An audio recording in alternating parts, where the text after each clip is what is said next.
What's it smell like? Treacle. Treacle and dreams. Treacle. They have got a really sweet smell.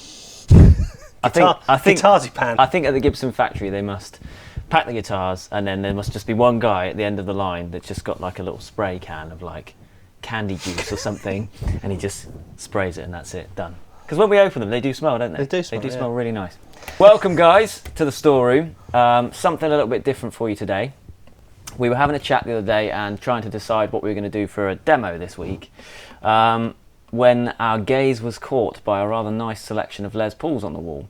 So we thought we'd do something a little bit different, take a break from the regular gear demo type videos, and just give a little bit of appreciation to the good old Les Paul. Bit of a history lesson. Yeah, just a bit of a chat. So grab a coffee, sit down, and Or a sherry. or a sherry. Yeah. Most iconic electric guitar in the world? It's debatable. It's certainly debatable. I think Top it's two. Yeah, top two with the Strat, Neck with and the neck. telly. Neck and neck. Yeah. It's an American icon, isn't it? It's it's recognised globally, and it's particularly the vintage ones have become something of great legend and myth A within the valuable industry. commodity. The four that we have here today are not the real deal. They're genuine Gibsons, but they're not vintage bursts. Unfortunately, I'd like them to be. But We're not that wealthy. We just don't have that much budget. So what we do have is some custom shop recreations for you today. The custom shop for the last 20 or 30 years has been recreating as accurately as possible historic Gibsons, part of the historic series, getting better and better every year. I think they go to the absolute nth degree now, don't they? And they use the right glue and The right type of plastic. plastics and timbers and everything. So, the classic bursts, what have we got? I don't know, what have we got? I've got 58, 59, I've got 60. yeah. I got 58. This is a 60. That's a 60. And this is the 59. So, bit of history for you. The Les Paul, introduced in 1952 Yep. as a gold top. It wasn't until 1958 that the standard, which is what we've got here, emerged and the Sunburst colour came out. It was only 3 years, so it's 58, 59, 60, which is what we are representing today.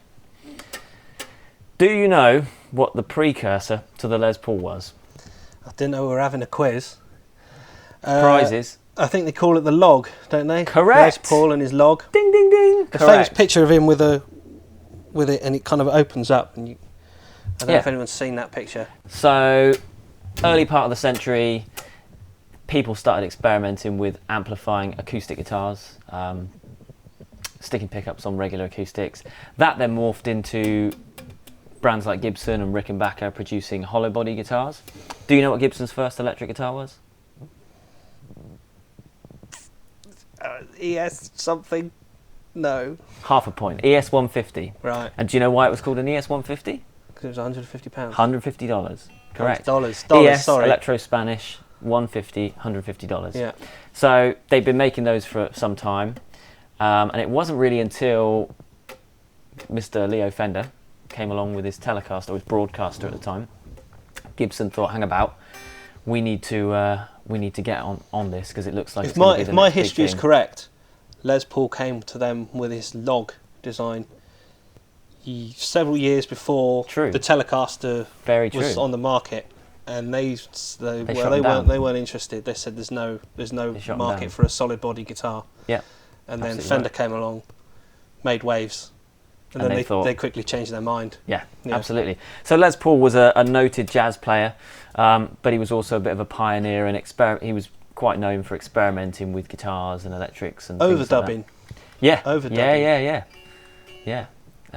What a man! What a man! So when you're sitting at home in your home studio making mistakes, doing the same thing over and over again, Quad tracking. overdubbing it, trying to get it right, Les Paul.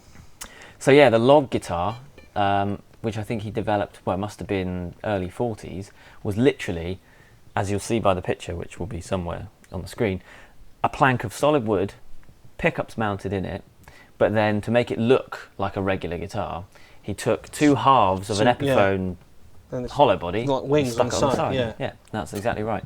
So yeah, 1951, Gibson are thinking we need to get in the solid body action, so they get Les back involved, both for his creative input and also just to have his name. They thought that, you know, having an artist attached to it. Because I think what a lot of people overlook on the Les Paul model is I think of it as a kind of a signature guitar.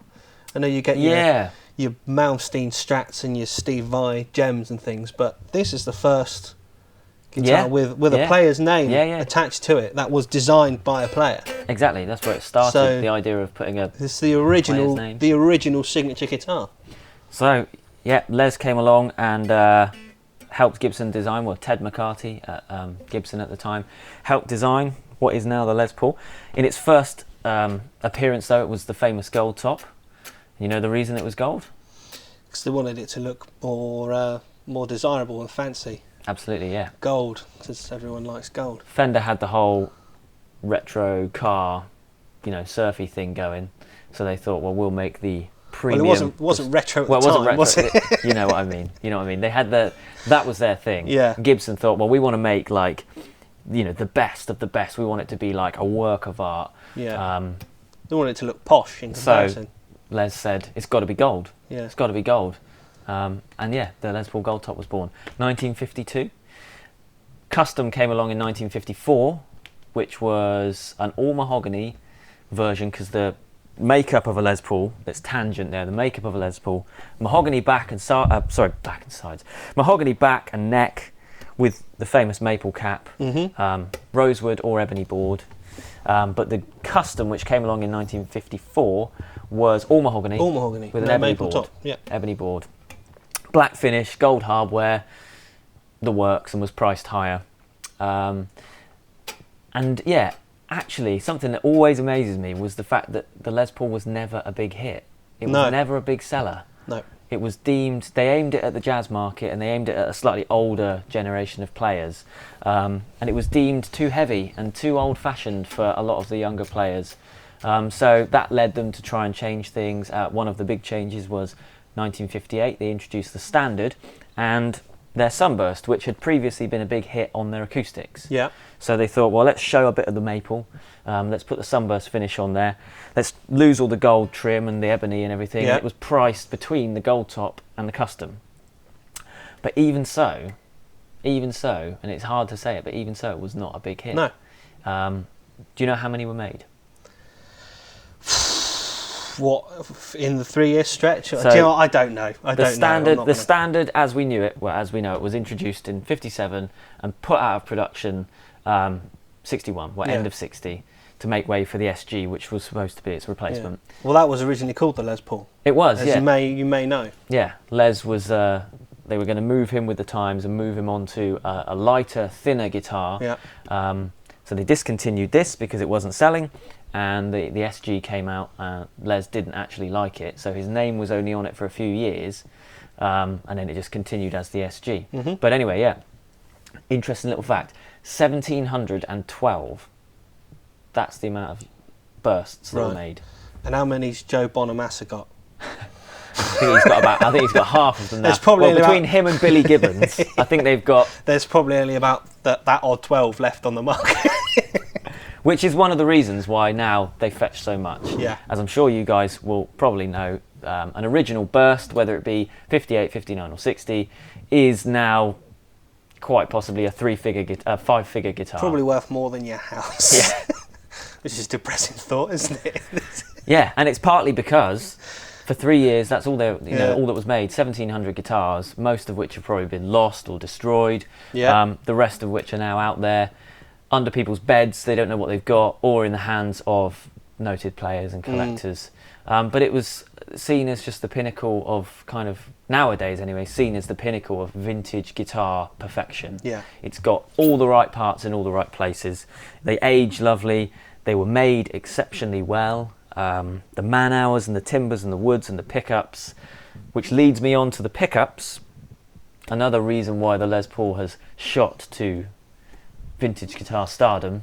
The patent applied for humbucker. Absolutely. From the brain of Seth Lover. Correct. So up until 1950... Do I get a house point? You get a house point. Nice. 10 points to Gryffindor. A gold star. So up until 1956, Gibson were using single coil P90s in all of their guitars. And it wasn't until the 57 Gold Top came along that they introduced the PAF, the patent applied for pickup humbucker, that then stayed throughout 57, 58, 59, 60, and so on. Well, they carried on using it in the other... I don't know at what point, I should have looked that up, what I point think the you get patent to, was I think applied. you get to about 1970 something when the design slightly changed, or the patent number was changed. But Right. you can identify them because of having had other older Gibsons here, and I've had my hands on. You take the pickups out, they'll have a patent number on them. Yeah. They originally had a sticker that said patent applied for. Then they later changed it to a number. There's a number stamped on the bottom. If you ever find a Gibson pickup, you take it all apart, you Google the number, it will tell you if it's that type of pickup. Oh, right. But the ones with the... Don't get too excited. The ones with the numbers are not as sought after as the ones with the original stickers. Right, okay.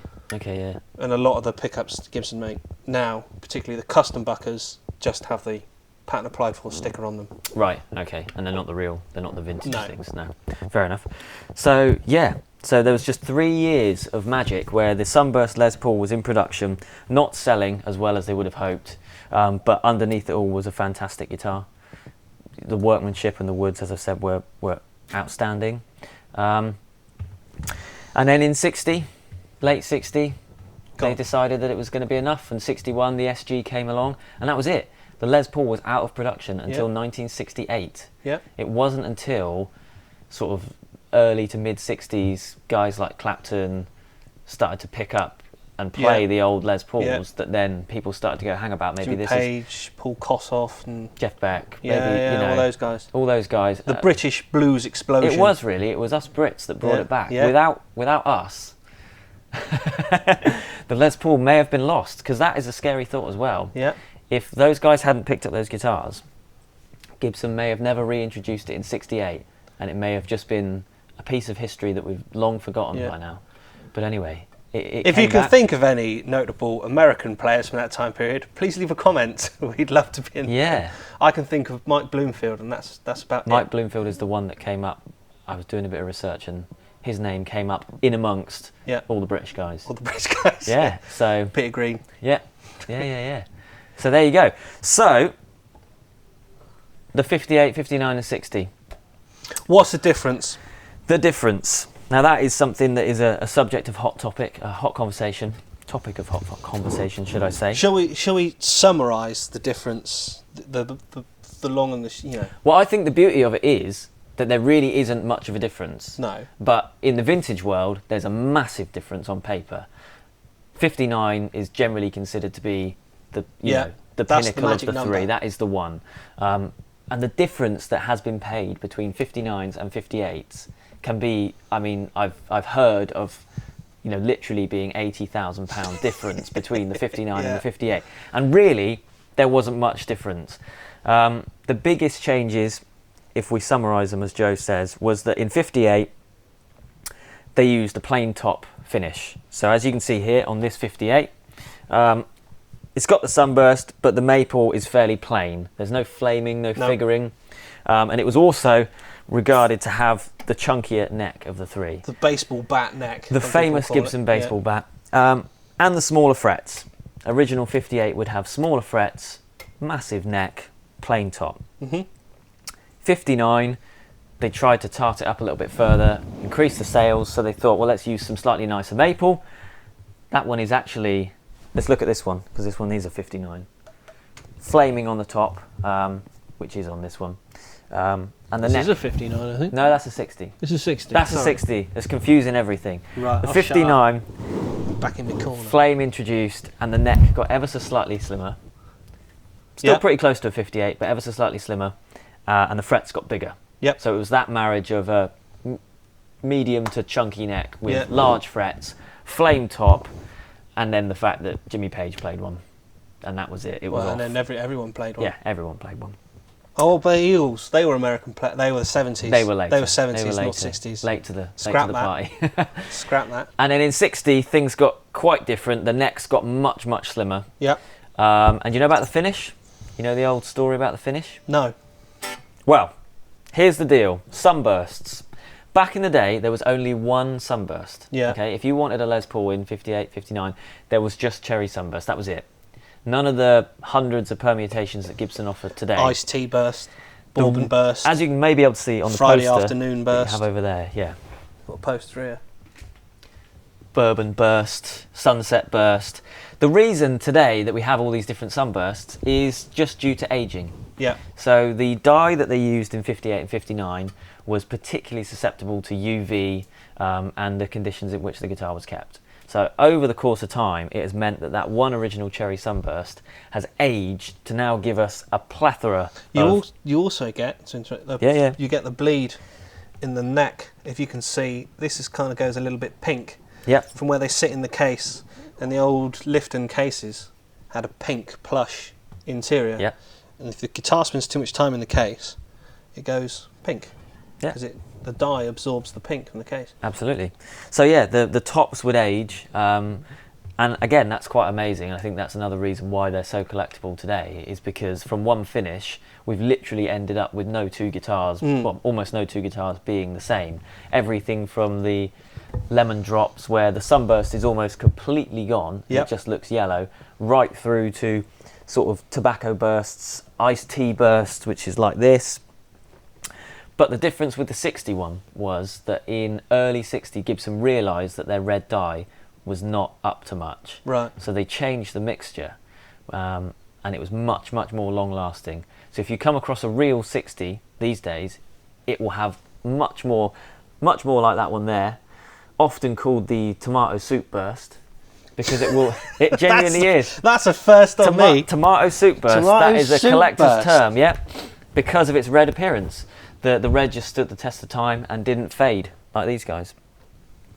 And really, that was it.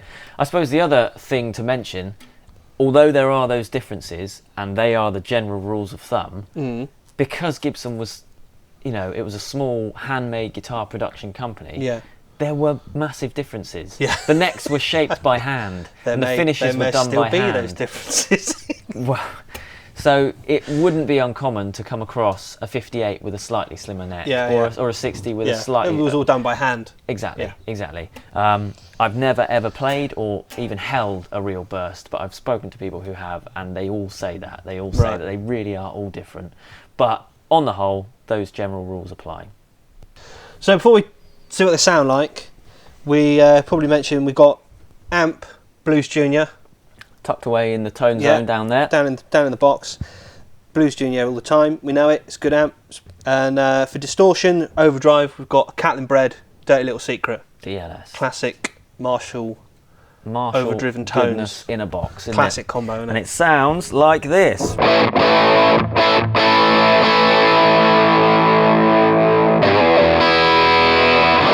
You really can't beat that Marshall and a Gibson thing, can you? For that sound, that's...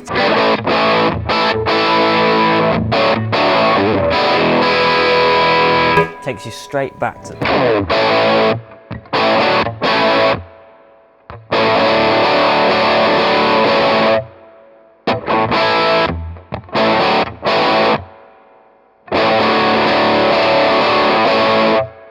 all those sounds. You play that every week. Oh, we've got classics coming out of our ears, haven't we?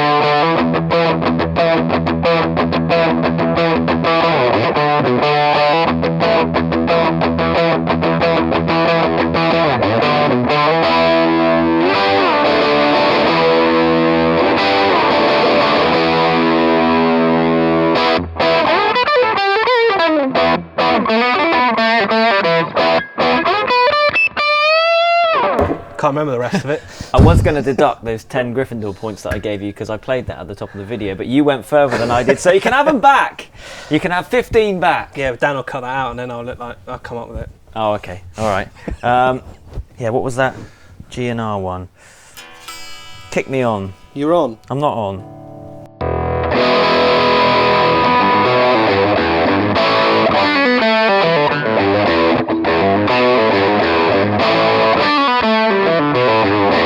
I always like that riff. There is another classic G&R riff, isn't there? Do you want to play that? That one. That's how everybody on the shop floor plays it. Can I say that? Yeah. Can I say that? You know who you are.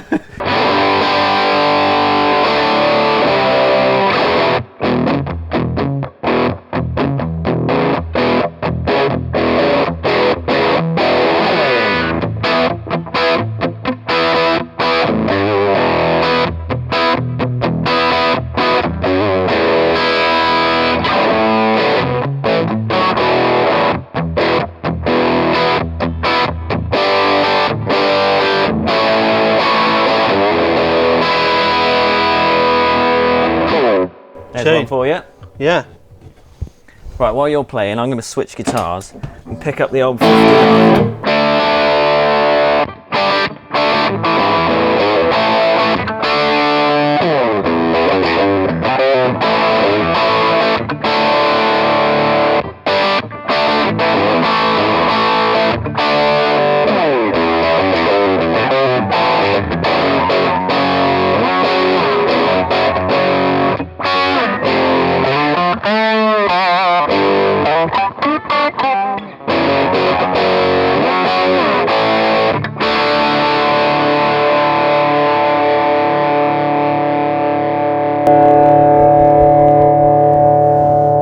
Sustain. Listen. How much is just listen for a minute. The sustain, listen to it. One of the original ideas with the Les Paul, it was all about sustain. I know everybody harps on about it these days. It's like, oh, look at that sustain. But part of Gibson's design process was trying to make a guitar sustain without any need to, no other pedals, not pedals, because he didn't have them at the time, but, he just wanted it to go.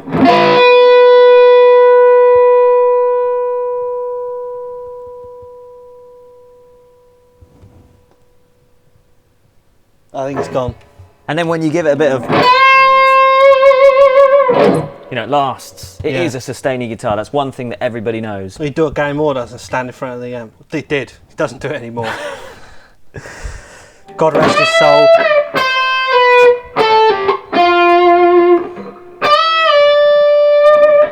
All of that stuff. Yeah. What a sound. Yeah. What a sound. What a sound. Talking of sounds, because I think it's something that I've been a bit guilty of, particularly younger generations these days, not getting enough out of the guitar. We're so easy and so quick to depend on pedals and amps and stuff these days. But I think the Les Paul, more than a lot of guitars, is a guitar that if you use what's presented to you, you can coax so many sounds out of it. From just a 3-way selector and 4 controls, you can get. If you listen. Well, that was the idea, wasn't it? To give you all those different sounds. Like, listen to the bridge. Kick it on the clean.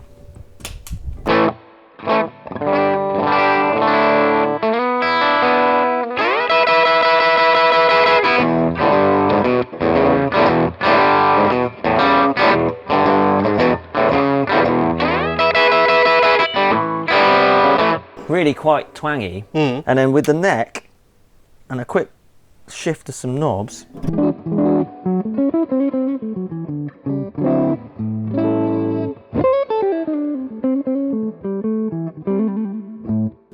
you're back into kind of jazzy territory. And then even further, some people have become famous for certain sounds. I know there's the Peter Green thing with the out of phase pickups, but the woman tone, which you were messing around with earlier, that's a cool sound. If you again, you guys are probably already aware, but Clapton's woman tone, as he called it, was basically a sound that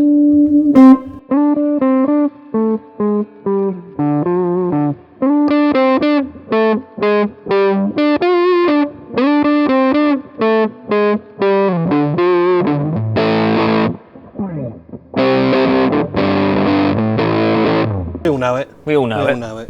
It's that.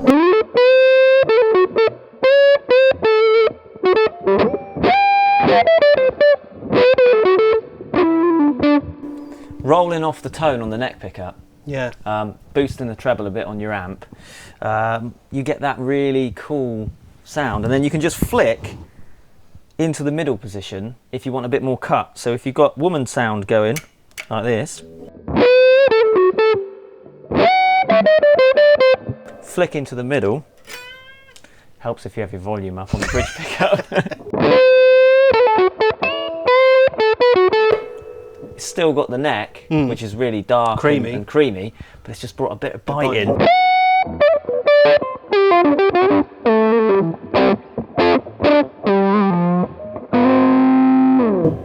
I like it. Tone. I like it. Underneath it all, you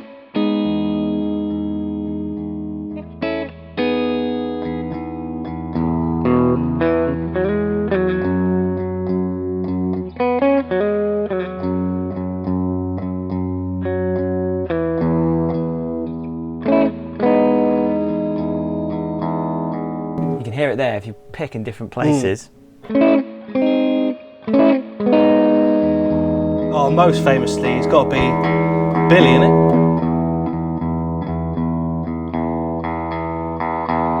Billy? Billy and his, you know, his Billy's trick of.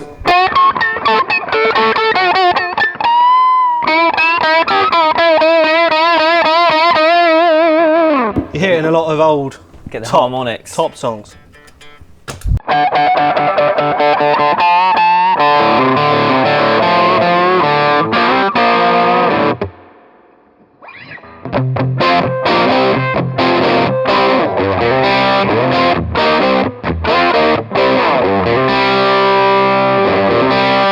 That wasn't a Les Paul. Was it not a Les Paul? That wasn't a Les Paul. That was a Dean Explorer.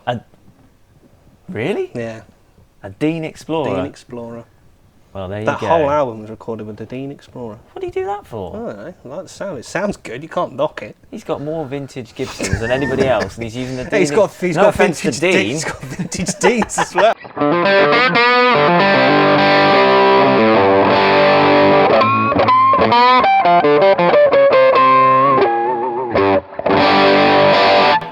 Yeah, and of course, not forgetting.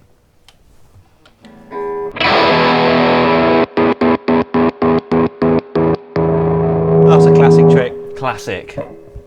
I did that once at a gig. Yeah. Regretted it instantly. Instantly. Right, can you pass me tomato soup over here? So just coming back to the custom shop recreations, which are obviously what we've got here. Everything we've said about the general rules of the 58, 59, 60 is, you know, referring to the vintage articles. Yeah. These days, because of the popularity and naturally everybody wants a slice of that vintage pie, the Gibson Custom Shop are taking creative liberties with those guitars a little bit, and which they can do, it's their property to do so, and just mixing things up a little bit. So you won't now just find a plain top 58, a flame top 59, and a skinny neck 60. Which one? I think the one that you've got is an example of that. This is a 58. No, this is a 60 reissue. Yeah. And you can see they've done it in the sort of very faded finish. Yeah. And you can also get. Well, this is more like an iced tea, isn't it? Yeah. Which again, I suppose there are probably plenty of iced tea. It's closer in colour to that one than that one. There are probably plenty of iced tea 60s out there, but what we said earlier is generally they're going to be more like this colour. But you can also get 58 reissues with a flame now. Yeah. Because I suppose why the hell not? The general consensus is that the flame is the more popular choice. Yeah. But if you want a 58 neck profile, you want that big chunky neck, but you want some flame, then you can get that now. Out of interest, what's your favourite? If you had to pick a favourite. I think I'd lean towards the 60s because they have the smaller necks on them. Slimmer necks. Because I got tiny hands, like a small child, so the big necks aren't very good for me. Fair enough. Yeah. That's interesting because I sausage think fingers. Well, see, I've got not like these candlesticks. stupid, like bent fingers. So I actually prefer the 58, Yeah. which is really interesting because Gibson and everybody tells you the 59 is the more popular.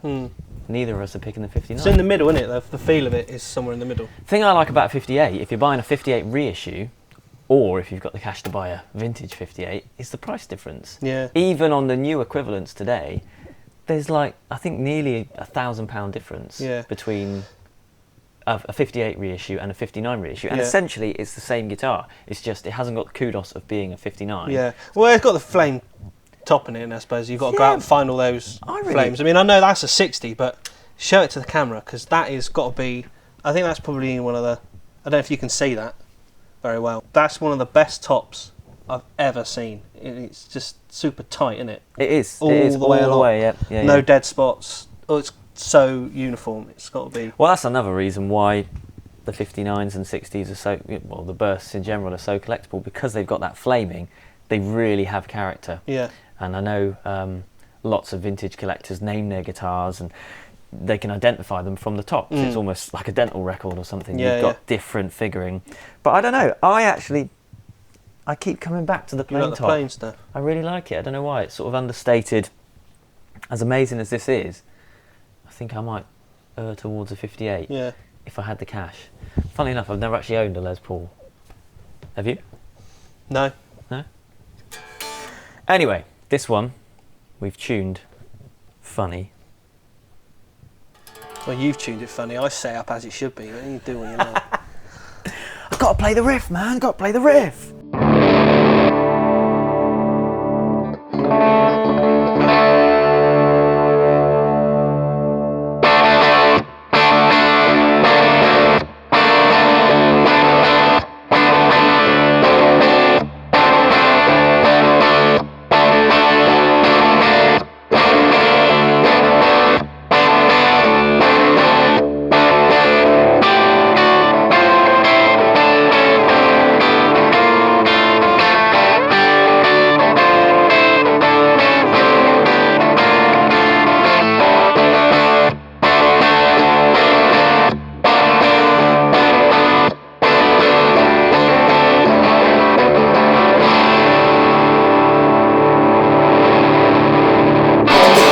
I recognise that.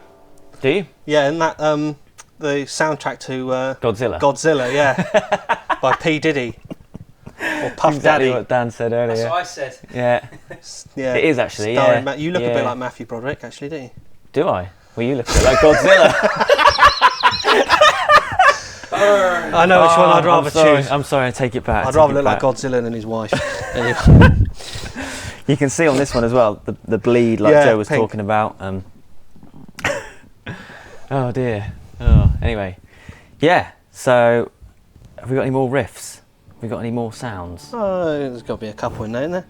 I think it'd be good to see if we can hear a difference, because I think there's a bit of a thing as well with Les Pauls and, well, particularly Les Pauls, but guitars in general, about trying to find the one that sings, the one that's got the sweet spot. Yeah. And it'd be really interesting, because although these aren't vintage, we've still sat on, serious amounts of money here with these full guitars, and this is not the sort of thing you just go into lightly. Any of these would make anybody very, very happy. Oh yeah, yeah. So it'd be interesting to see. Especially that one.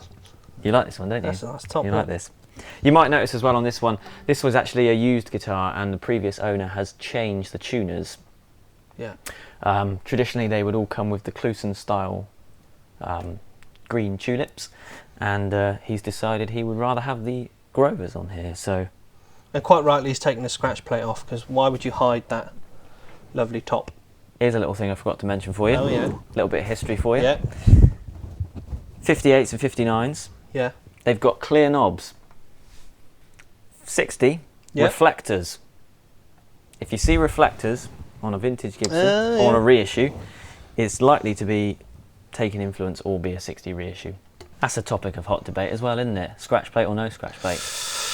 No scratch plate for me, I think. See, scratch on a flame plate for top. me. Scratch plate for me, definitely. So this is more you. Yeah. And this guy is more me.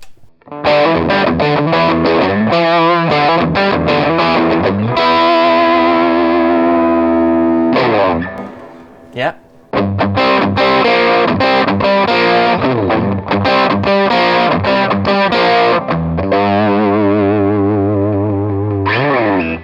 It's all that kind of time period, isn't it? It is, yeah. All those amazing sounds which have influenced so much all came from this beast. Yeah.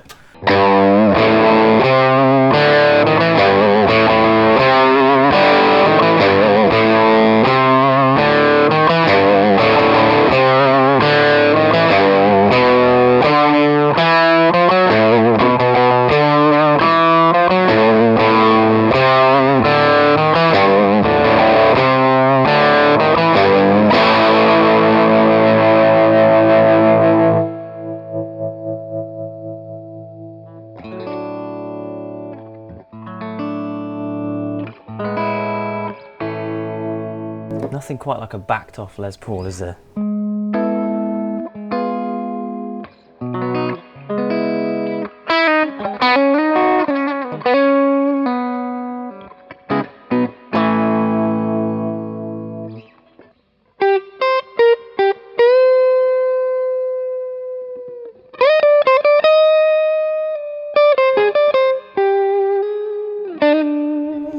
Don't know it. I do know it, I've just got it wrong.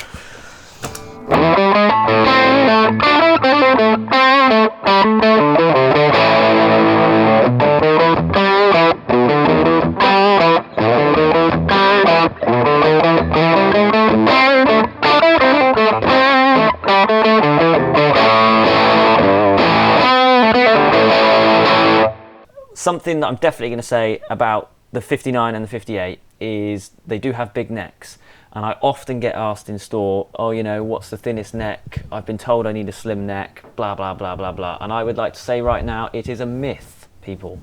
I can speak from experience and say that I bought a guitar once with quite a slim neck, gigged it very happily for a short period of time, and then before long it gave me awful cramps, tendonitis type things, because it wasn't right for my hand. I've quite a big hand, and I didn't know what was wrong until almost the same guitar turned up in the store, with a bigger neck on but it. with a bigger neck. And I thought, do you know what? I'm just going to try that. Within a week, everything had gone. The pains were gone, and I was playing it really happily. It's just not bunching your hand up like a... And since then, I've never looked back. So if I can say one thing, I'll say that there is no rule when it comes to necks. Everybody is different, and it's just about trying as many things as you can. Size matters. The bigger the better, baby. That's what I've been told. For me, That's what I've been told. For me, yeah. I've had no complaints. I think there's a lot to be said. A lot of sound and tone comes from the neck as well. Yeah. So yes, slim necks are going to be great for some people, but do not shy away from chunky necks. Please, if you can, try a 59 or a 58 Les Paul and see how it fits, or even a 57. That's the same neck profile. See if it fits, because if I hadn't done that, I probably would still be. But if you go to somebody who offers different neck profiles, like Paul Reed Smith, who you can get fat and thin necks, and what's it now, pattern regular. Paul Reed Smith will say that the thicker neck is an option for people who want more sustain and more mid-range, definitely. and more of a vintage sound to their guitar, which Absolutely. is why all the McCartneys come like that, because they're heavily influenced by Ted McCartney, Les Pauls and Gibson. Ted McCartney. Yeah. And the thinner necks are lovely for sweet-picking, shreddy stuff. Yeah. We love the Les Paul. And we love you, YouTube. Right, I hope you've enjoyed this, guys. If there's anything else you want to see, as always, leave a comment below. Like, share, do all that kind of stuff that helps us out. We really appreciate it. And we will see you next time when we come to you again from the live... From their bed, yeah. Storeroom, I think he's trying to... It's storeroom. Oh, I'm drunk on Les Paul. I'm just drunk. Cheers, See you guys. later. See ya.